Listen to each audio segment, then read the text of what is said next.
কিছু কিছু মানুষ আপনাকে ইগনোর করবে, প্রচুর ইগনোর করবে, আর তারপর ফিরে এসে আপনাকেই বলবে, একবার আমার সাথে কথা বলো প্লিজ, 5 মিনিটের জন্য হলেও আমার কথা শোনো। ফোকাস রাখুন নিজের প্রতি, নিজের লক্ষ্যের প্রতি, আর নিজের সবথেকে কাছের সম্পর্কগুলোর প্রতি। ট্রাইড অ্যান্ড টেস্টেড বেশ কিছু ফর্মুলা আজকে আপনাদের সাথে শেয়ার করতে চলেছি। এগুলোকে আপনারা রিভার্স সাইকোলজি হিসাবেও ধরতে পারেন, আবার সিম্পল কিছু লাইফ লেসন হিসেবে নিজেদের জীবনে প্রয়োগ করে দেখতে পারেন।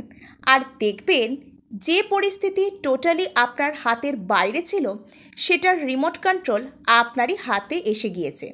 তো আপনিও যদি তাদের মধ্যে হয়ে থাকেন যারা কোনো একটা সম্পর্কে বারবার ইগনোরড হচ্ছেন, নিজেদেরকে আপনারা ইমোশনালি সেখানে ইনভেস্ট করেছেন, সময় দিয়েছেন, তবুও অ্যাভয়েড হওয়া ছাড়া আর কিছুই পাননি, তবে আজকের ভিডিওটা আপনার জন্যই হতে চলেছে। প্রথমেই বলে রাখি, আমরা ইগনোর হই কেন? আমরা নিজেদেরকে ইগনোর হওয়ার জায়গায় নিয়ে যাই, সেই জন্যই আমরা ইগনোরড হই।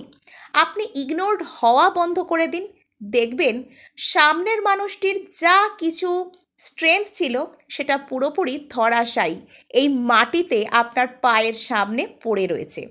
আর কোন মানুষরা আমাদেরকে ইগনোর করে? এখানে আমরা দুরকম মানুষকে দেখতে পাবো। নাম্বার 1, যখন কোনো মানুষ আমাদেরকে দেখে যে আমরা বড্ড বেশি বেশি তাকে পাত্তা দিচ্ছি, বড্ড বেশি বেশি তাকে চেজ করার এনার্জিতে রয়েছি, আমরা সবসময়তেই নিজের এনার্জি দিয়ে তার এনার্জিকে নিজেদের গ্রিপে আনার চেষ্টা করছি, তখন সেই মানুষটার মনে কোনো রকম আমাদেরকে নিয়ে নেগেটিভ থিঙ্কিং বা আমাদেরকে কন্ট্রোল করার ডার্ক ম্যানিপুলেশন ট্রিক আমাদের উপর অ্যাপ্লাই করার কোনো রকম পরিকল্পনা না থাকলেও সেই মানুষটা আমাদেরকে ইগনোর করতে শুরু করবে। অর্থাৎ যে কারোর কানের কাছে আপনি যদি বারবার গিয়ে ঘ্যান ঘ্যান করেন, প্যান প্যান করেন, তাহলে সেই মানুষটা আপনাকে একটা বোরিং মানুষ হিসেবেই দেখবে। এবার বলবো টাইপ 2 এর কথা। নাম্বার 2, কোন মানুষরা আমাদেরকে ইগনোর করে? এরা একটু ট্রিকি পার্সোনালিটি হয়। এরা মানুষকে ডার্ক ম্যানিপুলেশন ট্রিক মানুষের ওপর অ্যাপ্লাই করে এবং অপরকে টোটালি মানসিকভাবে নিয়ন্ত্রণ করতে চায়। এবং এরা আমাদেরকে ইগনোর করে এই কারণেই আমাদের ভেতরকার কি রিয়াকশান তাকে কেন্দ্র করে সেটা তারা এনজয় করবে বলে।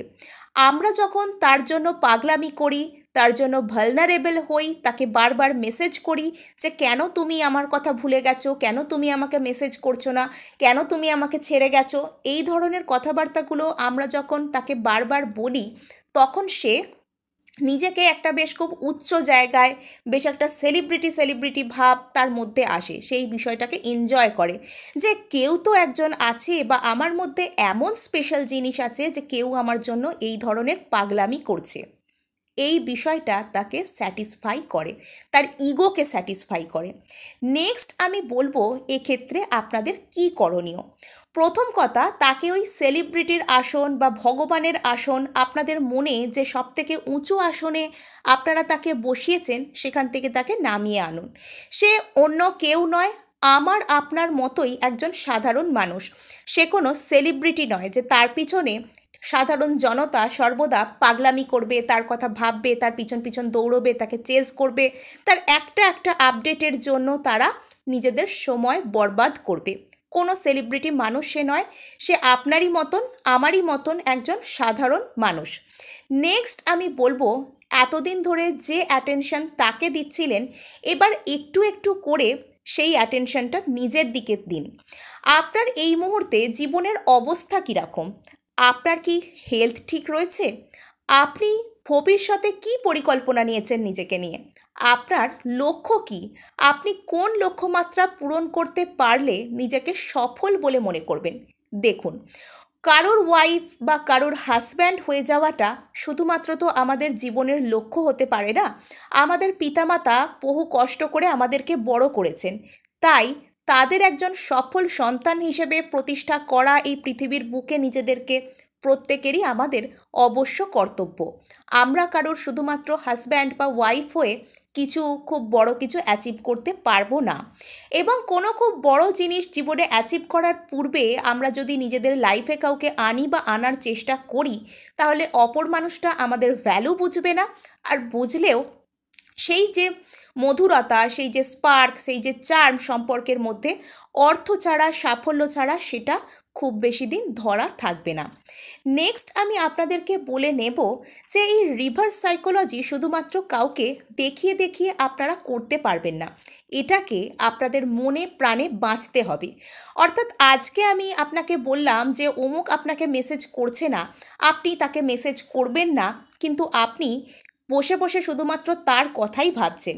আপনি ভাবছেন একদিন মেসেজ করলাম না, তাতেও কোনো রিপ্লাই এলো না, ও আমার কথা কিছু ভাবলো না, আমার মনের ভেতরটা ভীষণ ভারী লাগছে, আমার মনে হচ্ছে এক্ষুনি কাঁদি, আমার আর কিচ্ছু ভালো লাগছে না, আমার জীবনটা বোধহয় শেষ হয়ে গেল, ও আর কোনো দিনও আমার কাছে ফিরবে না। তাহলে বিশ্বাস করুন, সে কোনো দিনই আপনার কাছে ফিরবে না। আপনি শুধুমাত্র তার কাছে ইগো স্যাটিসফাই করার একটা সাপ্লাই ছিলেন। আপনি চলে যান বা থাকুন, তাতে তার কিচ্ছু আসে যায় না। নেক্সট আমি যেটা বলবো সেটা হচ্ছে তাকে মন থেকেও ব্লক করে দিন। অর্থাৎ প্রথমে সে যখন আপনাকে ইগনোর করতে শুরু করবে, প্রথম প্রথম যা পাগলামি করবার আপনি তাকে নিয়ে করে ফেলেছেন, এবার সে মেসেজ করলো কি করলো না তাতে আপনার কিছুই যায় আসে না, এটা তাকে দেখিয়ে দিন। প্রথমেই তার ইগোতে একটা আঘাত লাগবে যে হ্যাঁ, ও আমাকে যেভাবে পাত্তা দেবে আমি আশা করেছিলাম সেটাও দিচ্ছে না, তাহলে কি আমার টেকনিক ফেল হয়ে গেল? তাহলে কি আমার মধ্যে সেই চার্ম চলে গেল? ওর ভাইব্রেশন লেভেল আস্তে আস্তে লো হবে। আর এদিকে আপনি যখন নিজের লাইফের কথা, নিজের উন্নতির কথা, নিজের ক্লোজেস্ট রিলেশনশিপগুলোর কথা ভাবতে শুরু করবেন, তখন কি হবে, ও আপনার সম্পর্কে খোঁজ নিতে শুরু করবে। আপনি সোশ্যাল মিডিয়াতে কোথায় কি স্ট্যাটাস দিয়েছেন, আদৌ কি আপনি এনগেজড হয়ে গেছেন, আপনি কি ওর থেকেও ভালো কাউকে পেয়ে গেছেন, এই ধরনের কথাবার্তাগুলো সে আপনাকে নিয়ে ভাবতে শুরু করবে। যতই বড় মহারথী হোক, যেই হোক না কেন, সে কিন্তু আপনাকে নিয়ে আস্তে আস্তে ভাবতে শুরু করবে। নেক্সট, আমরা যতই বাইরের দুনিয়ার কাছ থেকে লুকোনোর চেষ্টা করি না কেন যে না আমাদের মনে কোনো চোট লাগেনি, আমরা ভালো আছি, আমাদের যারা ক্লোজেস্ট রিলেশনশিপে থাকে, অর্থাৎ কাছের মা বাবা, কাছের বন্ধু, আমাদের কাছের একদম লোকজন, বন্ধুরা না হলেও আমাদের একদম যারা নেক্সট একদম খুব কাছের যারা মা বাবা হতে পারে, আমাদের কোনো ভাই বোন হতে পারে, বা আর কেউ ফ্যামিলির হতে পারে, তারা বুঝতে পারে যে এর মধ্যে কিছু না কিছু একটা পরিবর্তন হয়েছে, আমরা একে ভালো রাখতে পারছি না, তাদের সেই সময় অত্যন্ত খারাপ লাগে। কেননা তারা আপনার কথা সত্যিই কেয়ার করে। আপনি দেখুন তাদের কি করে ভালো লাগানো যায়।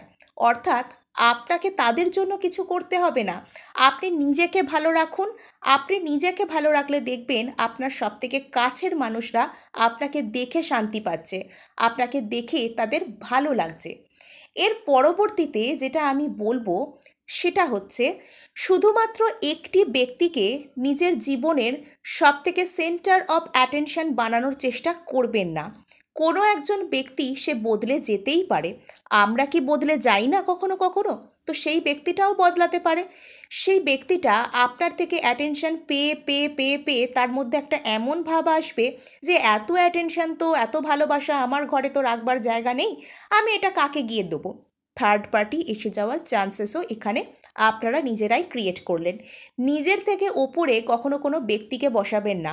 আমাদের থেকে ওপরে শুধুমাত্র ঈশ্বরের স্থান, ইউনিভার্সের স্থান, আমরা যার অংশ হিসেবে এই পৃথিবীতে বিরাজমান রয়েছি। তো নিজের উন্নতির কথা ভাবুন।